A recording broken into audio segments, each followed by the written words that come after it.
सैया पे सोए होते हो तो स्थूल शरीर सोया होता है ना, तो स्वप्न में जो सुख दुख होते हैं ना, लेकिन नहीं होते, लेकिन अनुभव में आते हैं ना।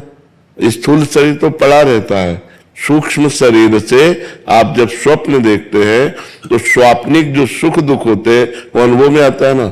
ऐसे स्थूल शरीर तो जल जाता है, लेकिन सूक्ष्म शरीर जाता है।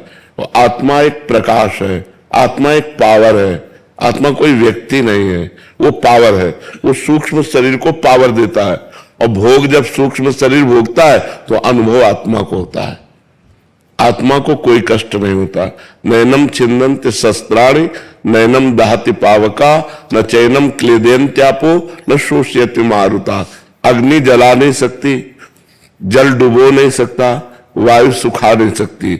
आत्मा अग्नेयास्त्र, वायुवास्त्र, वरुणास्त्र इनके प्रभाव से परे है। लेकिन जैसे स्वप्न में कोई दुख ना होने पर भी हमें दुख या सुख का अनुभव होता है। जो सपने सिर काटे कोई, बिन जागे दुख दूर न होई। अगर स्वप्न में कोई गला काट रहा है तो वैसे ही गला कटता हुआ नजर आता है, अपने को अनुभव आता है, भयानक दुख होता है, लोग चिल्ला पड़ते हैं, लेकिन एक खरोच भी नहीं होती। ये कब पता चला? जब जगे। ऐसे जीव को सूक्ष्म शरीर से नरक या स्वर्ग आदि के सुख या दुख भोगना पड़ता है। समझ पा रहे आप? आत्मा निर्लेप होने पर भी वो सुख दुख का भोगता तब तक बना रहेगा जब तक भजन के प्रभाव से वो निष्पाप नहीं हो जाएगा, कर्म समाप्त नहीं हो जाएंगे। तब तक एक कर्म परंपरा, बार बार जन्म, बार बार मरण, बार बार दुख, बार बार सुख भोगना पड़ेगा। इसीलिए अध्यात्म शास्त्र है कि हम अध्यात्म गुरु बनाए, उनके अनुसार उपासना करें तो इस पापों से मुक्त होकर हम भगवान को प्राप्त हो जाएं। जब तक भगवत प्राप्ति नहीं होती तब तक ये सुख दुख स्वप्न की तरह भोगने पड़ेंगे, यद्यपि बिल्कुल मिथ्या है। अब जैसे सपने में कोई डूब रहा है तो बाहर से हम उसकी नाव की व्यवस्था कर दें, तैराक की व्यवस्था कर दें, लेकिन हम उसे बचा नहीं सकते। उसे बचाने का एक उपाय जगा दो। ऐसे ही ये जो हम सुख दुख भोग रहे हैं, इससे बचने का कोई उपाय नहीं। एक उपाय है, जग जाओ, मोह निद्रा से जग जाओ और ज्ञान प्रकाशित हो जाए तो सच्चे मानिए कोई सुख दुख का अनुभव नहीं होता। अब जैसे इस समय हमारी किडनी फेल है, कष्ट है, पीड़ा नहीं है। कष्ट है पर पीड़ा नहीं है, दुख है पर अनुभव नहीं है। कितना बढ़िया भगवान की कृपा है, नहीं तो अभी पड़े पड़े सड़ जाए।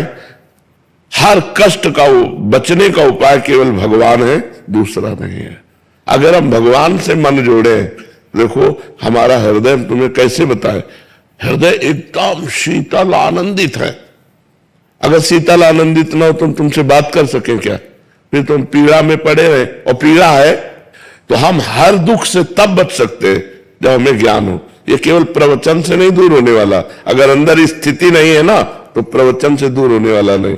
न प्रवचन सुनने से दूर होगा, न प्रवचन करने से दूर होगा, भजन करने से दूर होगा।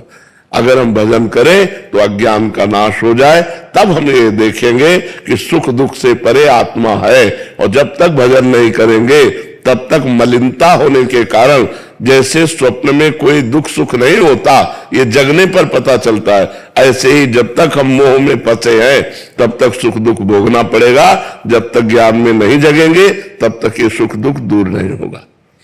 जेहि जाने जग जाए हेराई, जागे जथा स्वप्न भ्रम जाई। जिस परमात्मा को जान लेने के बाद ये संसार का सुख दुख नष्ट हो जाता है। कैसे? जैसे स्वप्न का सुख दुख जगने पर नष्ट हो जाता है। समझ पा रहे?